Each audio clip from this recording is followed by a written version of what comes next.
Hello everyone, welcome to my channel coding tool. আজকে আমরা financial ম্যানেজমেন্টের ইউনিট 1 এর পরের পার্টটা নিয়ে আলোচনা করব।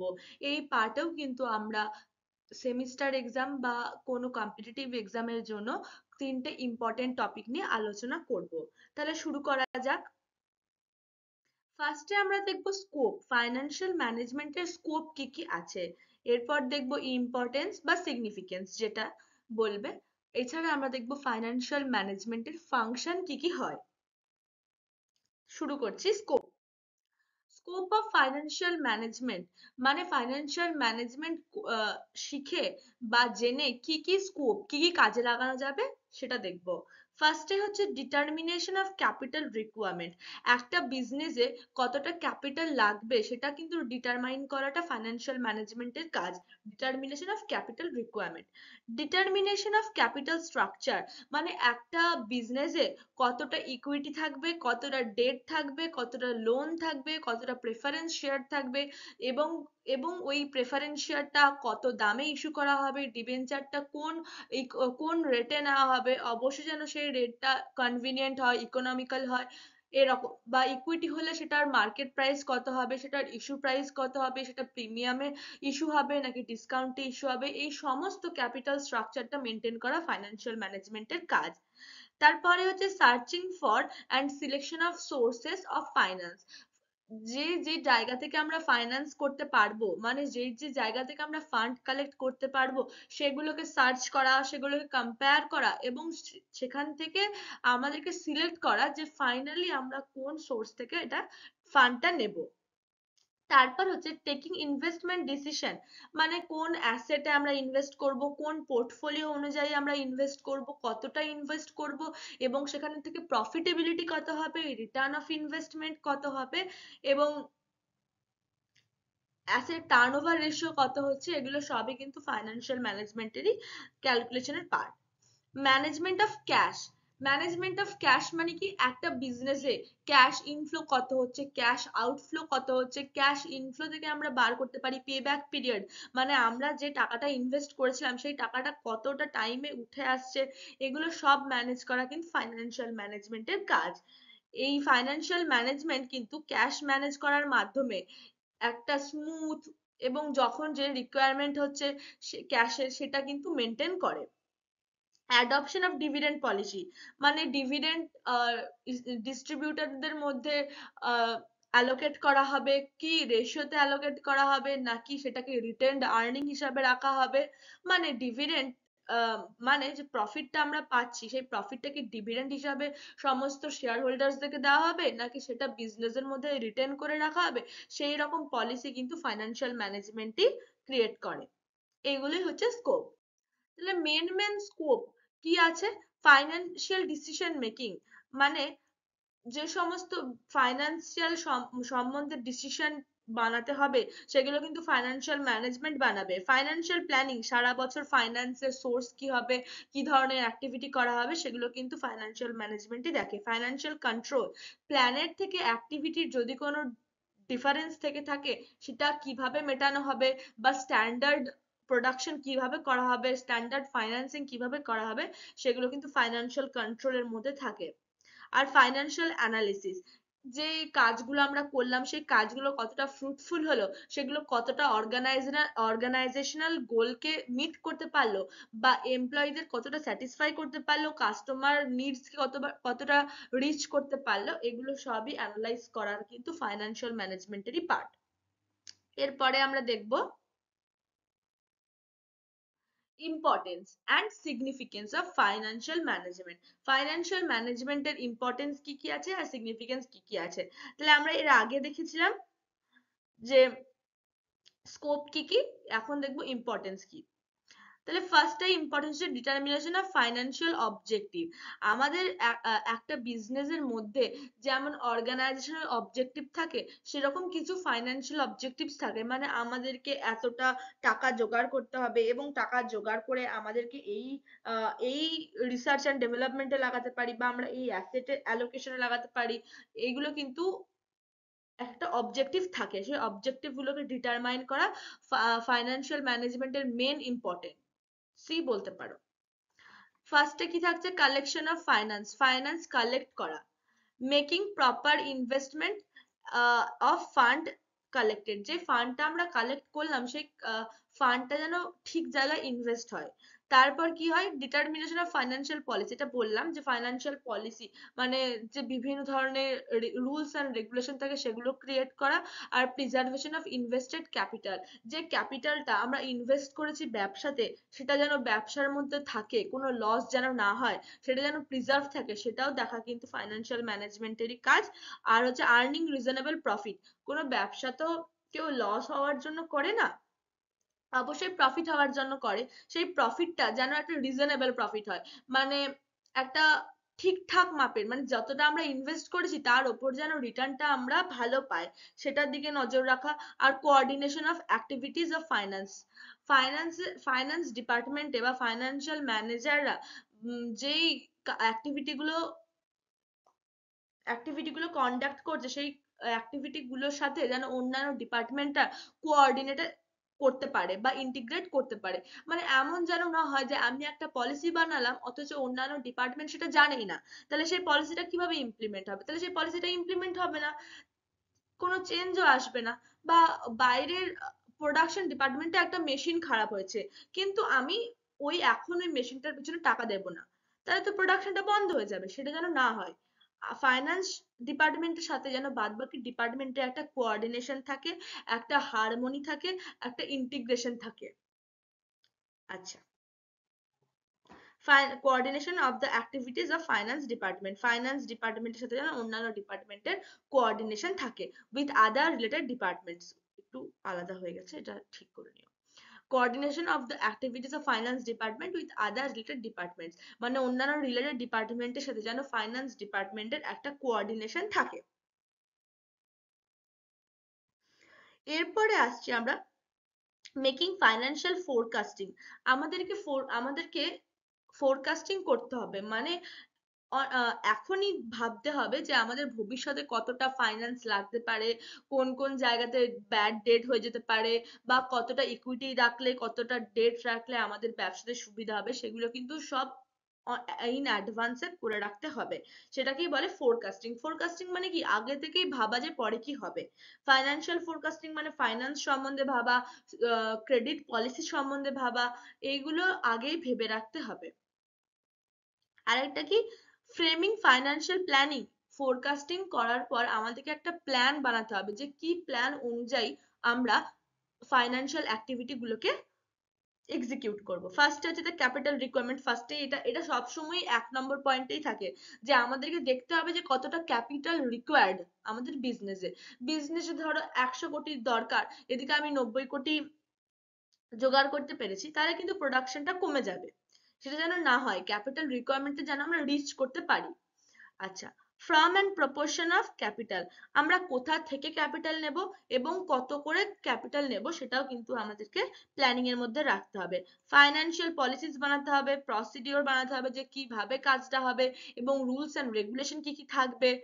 Methods of raising capital, capital কিভাবে আমরা কালেক্ট করব, মানে যাতে কস্ট অফ রেজিং ক্যাপিটালটা বেশি না হয় এবং ইকোনমিক্যাল কনভিনিয়েন্ট রেটে আমরা ক্যাপিটালটা পাই, সেটার দিকেও কিন্তু আমাদেরকে নজর রাখতে হবে। তাহলে ক্যাপিটাল রেজ করারও কিছু মেথড আছে, সেই মেথড গুলোর মধ্যে কোনটা বেস্ট সুটেবল হবে আমাদের এই বিজনেসে সেটা কিন্তু দেখতে হবে। তারপর কি থাকছে, making investment decision, investment decision make করাটাও এটা একটা সিগনিফিকেন্স, মানে কোন আমরা অ্যাসেটে দেব, কোন পোর্টফোলিওতে আমরা ইনভেস্ট করব, কিভাবে আমরা ইনভেস্ট করব, কতক্ষণ অবধি ইনভেস্ট করব, বা এটা কি লং টার্ম ইনভেস্টমেন্ট, এটা কি শর্ট টার্ম ইনভেস্টমেন্ট, এই ইনভেস্টমেন্টের রিটার্ন কত, সবই কিন্তু ক্যালকুলেট করতে হয়। তাহলে return on investment, ROI maintain করতে হয়, ভলিউম অফ অপারেশন, মানে আমি ইনভেস্ট করে দিলাম অথচ আমার অপারেশনকে কন্ডাক্ট করার মতো টাকা নেই, সেটা যেন না হয়, মানে অপারেশনের ভলিউম কিন্তু দেখতে হবে। The growth of business enterprise, business এন্টারপ্রাইজের গ্রোথকে মাথায় রাখতে হবে। 5 number point, utilisation of capital, যে ক্যাপিটালটা আমরা কালেক্ট করছি সেটা যেন পুরোপুরি এবং ম্যাক্সিমাম লেভেল অব্দি ইউটিলাইজ হতে পারে, সেটাও কিন্তু আমাদেরকে দেখতে হয়। আচ্ছা, ডিটারমিনেশন অফ ক্যাপিটাল স্ট্রাকচার, দাগ পড়ে গেল একটা, মুছে দিই। Determination of capital structure. Determination of capital structure, capital structure কি রকম হবে, মানে ইকুইটি শেয়ার ক্যাপিটাল কতটা থাকবে, ডেট প্রেফারেন্স শেয়ার ক্যাপিটাল কতটা থাকবে, ডিবেঞ্চার কতটা থাকবে, লোন কতটা থাকবে, এগুলো কিন্তু আমাদেরকে দেখতে হবে। যে একটা বিজনেসে থাকে কি যে এতটা পার্সেন্ট ইকুইটি শেয়ার ক্যাপিটাল থাকে, এতটা প্রেফারেন্স শেয়ার ক্যাপিটাল থাকে, এতটা ডিবেঞ্চার থাকে, লোন থাকে, এবং তার উপরে আমাদেরকে দেখতে হয় যে ডিভিডেন্ড ক্যালকুলেশন করতে হবে, ইন্টারেস্ট ক্যালকুলেশন করতে হবে। এগুলো সবই কিন্তু ফাইন্যান্সিয়াল ম্যানেজমেন্টই করে।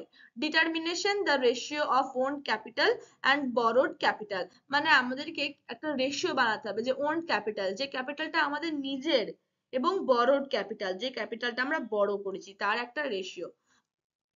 ওন ক্যাপিটাল মানে আমার নিজের ক্যাপিটাল, বরোড ক্যাপিটাল মানে যে ক্যাপিটালটা আমি ধার নিয়েছি, ক্রেডিট নিয়েছি, সেটা হচ্ছে বরোড ক্যাপিটাল, সেটার একটা রেশিও আমাদেরকে মেনটেন করতে হবে। এছাড়া হচ্ছে অর্গানাইজেশন অফ ফাইন্যান্স ডিপার্টমেন্ট, একটা ফাইন্যান্স ডিপার্টমেন্টকে কিন্তু অর্গানাইজ করতে হবে। এই এত কাজ করার জন্য কিন্তু একটা আমাদেরকে অর্গানাইজড একটা ডিপার্টমেন্ট লাগবে, যেমন প্রোডাকশনের সমস্ত কাজ করার জন্য production department, HR human resource manage করার জন্য যেমন এইচআর ডিপার্টমেন্ট, সেরকমই ফাইন্যান্স কে মেনটেন করার জন্য আমাদেরকে লাগবে ফাইন্যান্স ডিপার্টমেন্ট। ফাইন্যান্স ডিপার্টমেন্টের মধ্যে কি কি থাকতে পারে, budget and planning department, internal audit department, মাঝে মাঝে কি হয় যে আমরা ভেতরেই একটা অডিট, এন্টারপ্রাইজের ভেতরেই একটা অডিট চালায় যে এই কোথায় খরচ হলো, কোথায় কি প্রোডাকশন মেথড ইউজ করলে কস্ট কত পড়ছে, আমরা কত ক্রেডিট পিরিয়ড মেনটেন করে চলেছি, কতটা ফাইন্যান্সিয়াল পলিসি আমরা মেনটেন করতে পেরেছি। এরকমই ভেতরের একটা অডিট বানানোর জন্য অনেক সময় ডিপার্টমেন্ট বানানো হয়, ইন্টারনাল অডিট ডিপার্টমেন্ট, যে ভেতরে অডিট, এন্টারপ্রাইজের ভেতরেই অডিট মেনটেন করা হবে। আচ্ছা, managerial and information department, financial department তো আফটার অল ম্যানেজমেন্টকেই সাহায্য করছে ফাইন্যান্সিয়াল ডিসিশন নেওয়ার জন্য, তাহলে সেরকম একটা ডিপার্টমেন্ট। ক্যাশ ডিপার্টমেন্ট, যেখানে ক্যাশ ম্যানেজমেন্ট হয়। কস্টিং ডিপার্টমেন্ট, যেখানে costing unit, costing process, costing method, এগুলো সব আলোচনা করা হয় এবং সিলেক্ট করা হয়।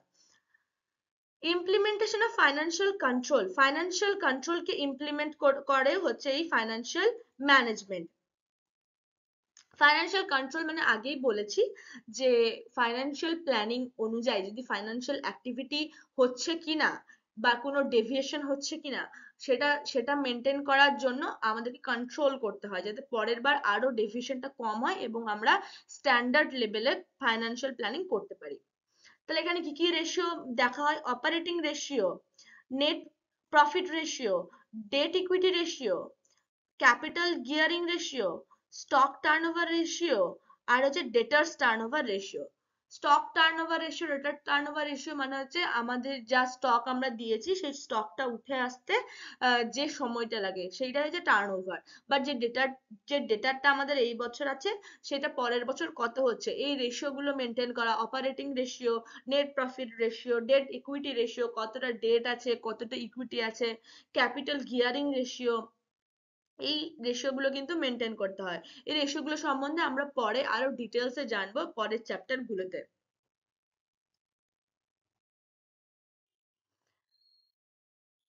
লাস্ট ইম্পর্টেন্সি একটা হচ্ছে determination of financial policy, financial policy determine করাও কিন্তু ফাইন্যান্সিয়াল ম্যানেজমেন্টেরই কাজ। তাহলে কি, to estimate the requirements of capital of the enterprise, এটা অনেকবার বলেছি, আরেকবার বলে দিচ্ছি যে একটা এন্টারপ্রাইজে কতটা ক্যাপিটাল রিকোয়ারমেন্ট আছে সেটা কিন্তু আমাদেরকে ক্যালকুলেট করে বের করতে হয়। To give guidelines as to use of the debt capital and equity capital, to give guidelines as to use the debt capital and equity capital. Debt capital মানে যেটা আমরা বড় করেছি সেই ক্যাপিটাল, ইকুইটি ক্যাপিটাল মানে হচ্ছে ওনারশিপের একটা পার্ট দেওয়া, এগুলো কেমন ভাবে ইউজ করব, কতটা করে প্রপোর্শন থাকবে, এগুলো মেনটেন করার জন্য আমরা গাইডলাইন বানাই, সেটাও কিন্তু ফাইন্যান্সিয়াল ম্যানেজমেন্টেরই part. To guide the management for the selection of the sources of capital funds, আমরা ম্যানেজমেন্টকে গাইড করব যে কোন সোর্সটা ও সিলেক্ট করবে। ক্যাপিটাল ফান্ডস কালেক্ট করার তো অনেক সোর্স থাকতে পারে, কিন্তু কোন সোর্সটা সব থেকে কনভেনিয়েন্ট, সব থেকে ইকোনমিক্যাল রেট থাকবে এবং কোনটার ক্রেডিট পলিসি ভালো, এগুলো সব আমরা বিবেচনা করে ম্যানেজমেন্টকে সাহায্য করব ডিসাইড করতে যে কোন সোর্স থেকে ও অ্যাকচুয়ালি ফান্ড কালেক্ট করবে। To govern the credit policy, to govern the credit, sorry দাগ পড়ে গেল, to govern the credit policy, হ্যাঁ, to govern the credit policy and collection policy of the enterprise. মানে আমাদেরকে দেখতে হবে ক্রেডিট পলিসি, কালেকশন পলিসি, মানে কতদিন ধার দেব বা কতদিনে ধার নেব, এবং কতটা আমি কালেক্ট করতে পেরেছি, কতটা আমি ধার মেটাতে পেরেছি, এগুলো সবই কিন্তু ফাইন্যান্সিয়াল ডিপার্টমেন্টেরই কাজ। To take decision regarding the amount of funds to be invested in fixed capital and working capital, মানে যে ফান্ডটা আমি কালেক্ট করেছি তার কতটা প্রপোর্শন আমি ফিক্সড ক্যাপিটালে ইনভেস্ট করব, কতটা আমি ওয়ার্কিং ক্যাপিটালে ইনভেস্ট করব, সেটাও কিন্তু ফাইন্যান্সিয়াল ম্যানেজমেন্ট ডিপার্টমেন্টই দেখে। এরপরে আমরা চলে যাব ফাংশন। কিন্তু এটা বলে রাখি, এই যে ইম্পর্টেন্স আর সিগনিফিকেন্স, এটা কিন্তু খুবই ইম্পর্টেন্ট একটা কোয়েশ্চেন। বছরে কোয়েশ্চেন গুলো যদি তুমি দেখো তাহলে দেখবে পিওয়াইকিউ কোয়েশ্চেনে অনেকবারই এই ইম্পর্টেন্স সিগনিফিকেন্স এসেছে। অ্যাকচুয়ালি কোয়েশ্চেন গুলো একটা কোয়েশ্চেনের সাথে আরেকটা কোয়েশ্চেন কিন্তু রিলেটেড, কোয়েশ্চেনের অ্যান্সার কিন্তু খুব একটা পার্থক্য হবে না, শুধু লেখার স্টাইলটা একটু চেঞ্জ হবে, কিন্তু এই ইম্পর্টেন্স সিগনিফিকেন্স এই কোয়েশ্চেনটা কিন্তু খুবই ইম্পর্টেন্ট, তাই জন্য এর অনেকগুলো পয়েন্ট এবং ডিটেলে আমি ডিসকাস করে দিলাম। এর পরের কোয়েশ্চেনে যাচ্ছি, function of financial management or financial manager. FM মানে ফাইন্যান্সিয়াল ম্যানেজমেন্ট আর ফাইন্যান্সিয়াল ম্যানেজার। ফাইন্যান্সিয়াল ম্যানেজমেন্টে কি কাজ থাকে বা ফাইন্যান্সিয়াল ম্যানেজার কি করে? প্রথমে করে resource mobilisation from the economy, মানে ইকোনমি মানে হচ্ছে বাইরে থেকে, এন্টারপ্রাইজের বাইরে থেকে আমরা রিসোর্সকে মোবিলাইজ করব, মানে রিসোর্স আমরা এন্টারপ্রাইজের ভেতরে আনবো যাতে সেই রিসোর্সের উপরে আমরা কাজ করে প্রোডাক্ট বানাতে পারি, রিসোর্স মোবিলাইজেশন হলো। তারপরে করব রিসোর্স ডেভেলপমেন্ট, যে রিসোর্সটা আমরা নিয়ে এলাম ইকোনমির কাছ থেকে আমাদের এন্টারপ্রাইজের ভেতরে, সেটাকে আমরা ডেভেলপ করব, মানে সেটার উপরে আমরা কাজ করব বা সেটা দিয়ে আমরা অন্য কোনো জিনিস প্রোডাকশন করব।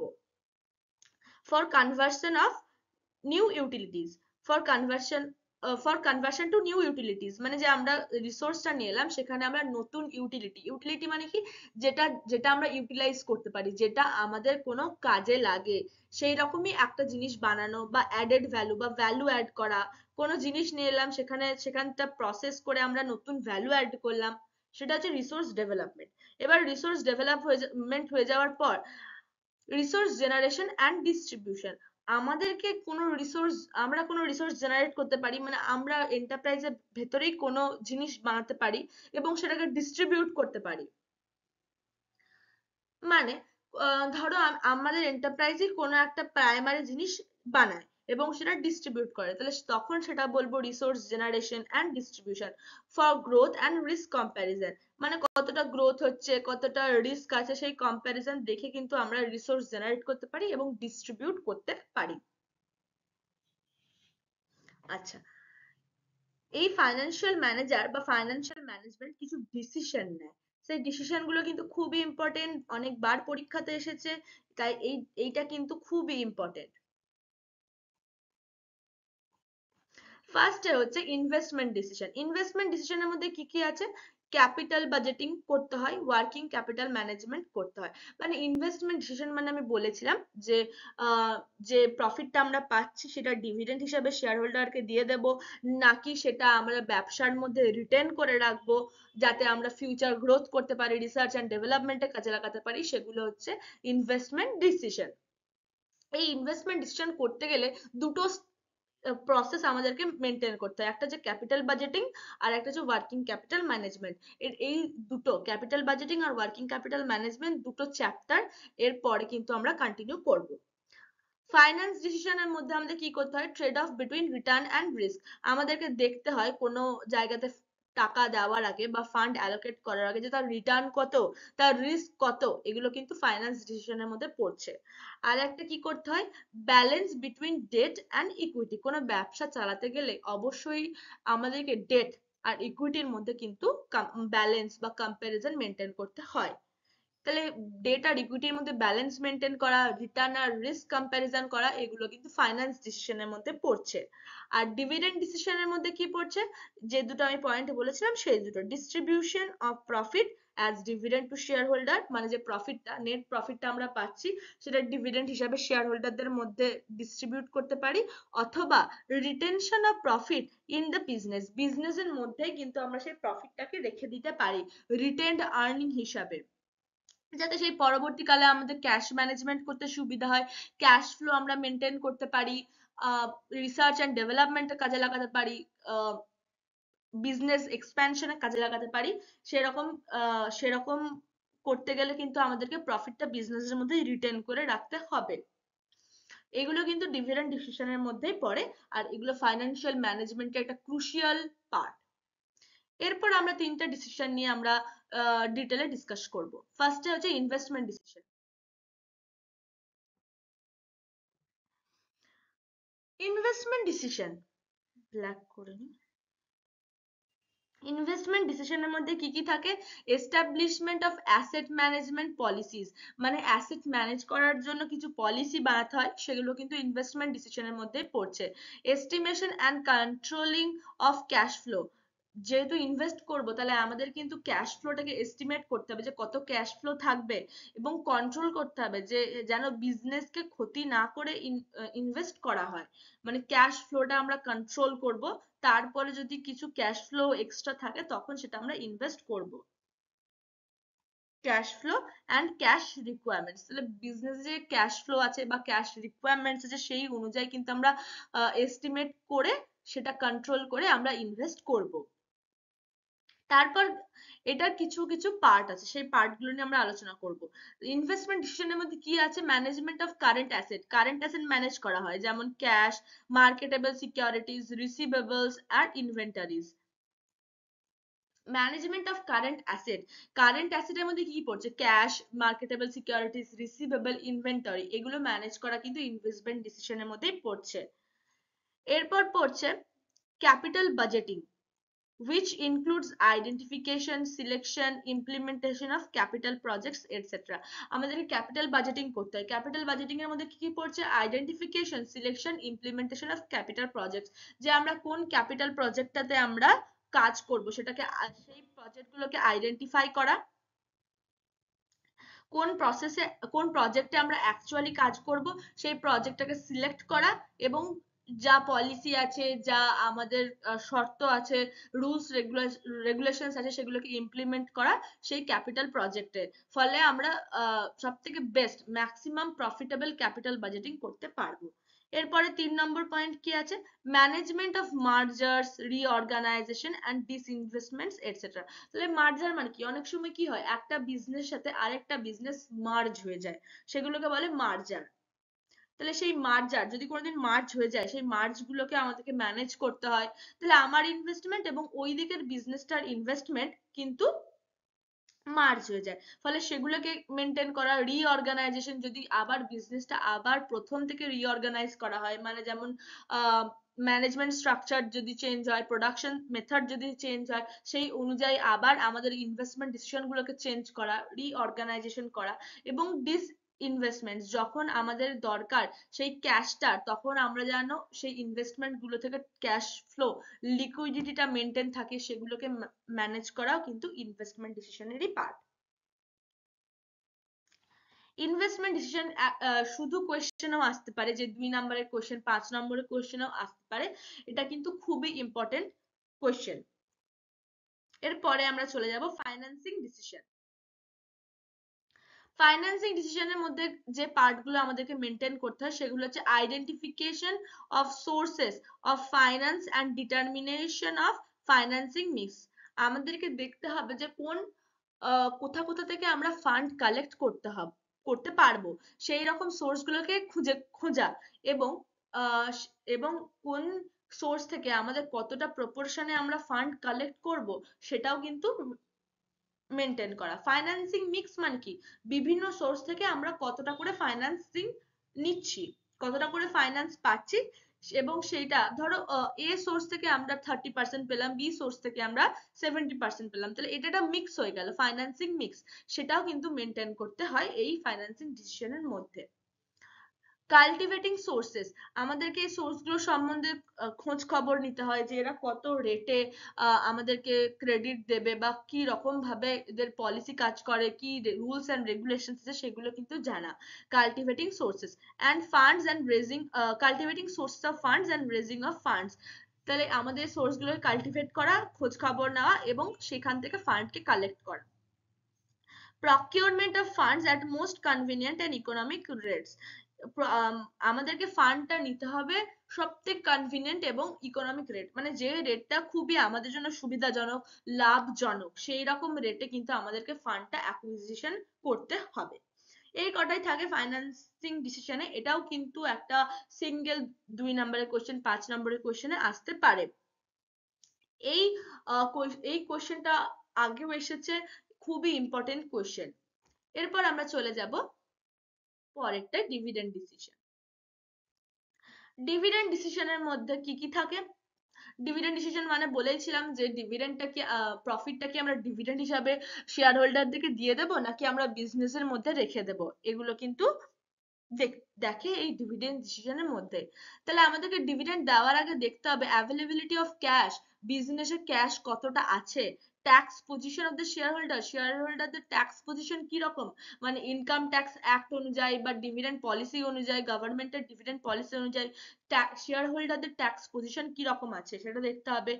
ট্রেন্ড অফ আর্নিংস, ব্যবসাতে আয় হওয়ার যে ট্রেন্ডটা, মানে প্রতি বছর যদি লাভ হয় তাহলে আমরা ডিভিডেন্ড দিতে পারি, কিন্তু আগের বছর লস হয়েছিল তাহলে এবছরের লাভ হলে সেই লসটাকে আমাদেরকে কভার করতে হবে, আমরা ডিভিডেন্ড হিসাবে কিন্তু দিতে পারবো না, সেই আয়টা আমাদের তখন লস কভারে লাগাতে হবে। তাহলে আমাদের ট্রেন্ড অফ আর্নিংস দেখতে হবে যে কি রকম আয় হচ্ছে, যদি প্রতি বছর আয় হয় তাহলে আমরা ডিভিডেন্ড দিতে পারি। Requirements of funds for future growth, আমাদের টাকা পয়সা কেমন দরকার পড়বে ফিউচার গ্রোথের জন্য। ধরো ব্যবসাটা এখন গ্রো করছে, কি তাহলে আমাকে টাকা পয়সা দিতে হবে ওখানে, আমি ডিভিডেন্ড হিসাবে কিন্তু দিতে পারবো না। ডিভিডেন্ড হিসাবে যদি আমি দিয়ে দিই তাহলে ফিউচার গ্রোথের জন্য আমার কাছে কোনো পয়সাই থাকবে না, ওন ক্যাপিটাল জিরো হয়ে যাবে। সেজন্য ফিউচার গ্রোথ যদি করি, আমি ফ্যাক্টরি এক্সপ্যানশন যদি করি, তখন কিন্তু আমাকে ফান্ডের দরকার পড়বে, আমি তখন ডিভিডেন্ড হিসাবে দিতে পারবো না প্রফিটটা। The trend of share market price, তো শেয়ার মার্কেট প্রাইসের ট্রেন্ড কিরকম চলছে, শেয়ার মার্কেটে কিরকম ডিভিডেন্ড দেওয়া হচ্ছে এবং কম্পিটিটিভ কোম্পানিগুলো কি রকম ডিভিডেন্ড দিচ্ছে, মার্কেট প্রাইস কত আছে, সেখানে আর্নিং পার শেয়ার কত হচ্ছে, সেগুলো কিন্তু সব ক্যালকুলেট করতে হয়। Allocation of net profits, net প্রফিটকে কোথায় কোথায় অ্যালোকেট করা হবে সেগুলো কিন্তু দেখতে হয়, যে নেট প্রফিটটা আমি গোটাটাই ডিভিডেন্ডে দিয়ে দিলাম, তাহলে আমাদের হাতে কোনো টাকা থাকছে না পরের বারের অ্যাকাউন্টিং পিরিয়ডের জন্য, তাহলে সেটা কিন্তু আমরা দেখতে হবে যে নেট প্রফিটটা কোথায় কোথায় অ্যালোকেট করা হবে, সেই অনুযায়ী ডিভিডেন্ড দিতে হবে। অ্যাকচুয়ালি ডিভিডেন্ড ডিসিশনের মধ্যে কি করা হয়, ডিসপোজিশন অফ প্রফিট, প্রফিটকে প্রফিটকে ডিসপোজিশন করা হয়, ডিসপোজিশন মানে এক জায়গা থেকে আরেক জায়গায় পাঠানো হয়, তাহলে প্রফিট ভাগ বাটোয়ারা করা হয় কার মধ্যে, ডিভিডেন্ডের মধ্যে হতে পারে বা রিটেন্ড আর্নিং, যে আর্নিংটা ব্যবসাতেই রয়ে যাচ্ছে সেই আর্নিং এর মধ্যে কিন্তু প্রফিট ভাগ হয়ে যায়। প্রফিট হয় আমরা ডিভিডেন্ড হিসাবে শেয়ার হোল্ডার দিতে পারি অথবা রিটেন্ড আর্নিং হিসাবে ব্যবসার মধ্যেই রেখে দিতে পারি। এটাই হচ্ছে ডিভিডেন্ড ডিসিশনের কাজ, যে disposition of profit K maintain করা, যে আমরা ডিভিডেন্ড হিসাবে দেব নাকি আর্নিং হিসাবে রেখে দেব, রিটেন্ড আর্নিং হিসাবে ব্যবসার মধ্যে রেখে দেব। এই কোয়েশ্চেনটা ডিভিডেন্ড ডিসিশন কিন্তু আলাদাভাবে 2 নম্বরের কোয়েশ্চেনে, 5 নম্বরের কোয়েশ্চেনে আসতে পারে, খুবই ইম্পর্টেন্ট কোয়েশ্চেন। এই কোয়েশ্চেনটা তিনটে আলাদা আলাদা পার্টেও আসতে পারে, একসাথেও আসতে পারে, একসাথে এলে 10 নম্বরের কোয়েশ্চেনটাতে আসবে, তিনটে আলাদা আলাদা এলে 2 নম্বরে 5 নম্বরের কোয়েশ্চেন গুলোতে আসতে পারে, খুবই ইম্পর্টেন্ট কোয়েশ্চেন। এই কোয়েশ্চেনটা কিন্তু খুব ভালোভাবে পড়বে, এটা পিওয়াইকিউ তেও দেখতে পাবে যে কোয়েশ্চেনটা আগের বছরও দিয়েছিল, আর অনেক বছর ধরে এই কোয়েশ্চেনটা কিন্তু দিয়ে আসছে, সেই জন্য এই কোয়েশ্চেনটা আলোচনা করে দিলাম। আচ্ছা, এতদূর ভিডিওটা দেখার জন্য থ্যাংক ইউ। ভিডিওটা ভালো লেগে থাকলে সাবস্ক্রাইব করবে, চ্যানেলটাকে লাইক করবে, কোনো প্রশ্ন থাকলে জিজ্ঞেস করবে, আমি রিপ্লাই দেব। আর এর পরের পার্ট আসতে চলেছে, এটা সেটাই লাস্ট পার্ট হবে। আর তিনটে মতন কোয়েশ্চেন আমি ডিসকাস করে দেবো ইম্পর্টেন্ট, যেটা প্রিভিয়াস ইয়ারে পড়েছিল, সেই তিনটে কোয়েশ্চেন ডিসকাস করে দিলে কিন্তু এই চ্যাপ্টারে মেন পার্ট আমরা কমপ্লিট করে দিয়েছি। মেন পার্ট কেন, আমরা ওভারঅল চ্যাপ্টারটাই আমরা কমপ্লিট করে দিয়েছি। শুধু এই লাস্ট তিনটে কোয়েশ্চেন আমাকে ডিসকাস করতে হবে, আমি এর পরের পার্টে করে দেবো ডিসকাস। কোনো প্রশ্ন থাকলে অবশ্যই কমেন্টে জিজ্ঞেস করবে। আর চ্যানেল ভালো লাগলে সাবস্ক্রাইব করবে, লাইক করবে, বেল আইকন ক্লিক করতে পারো। Thank you.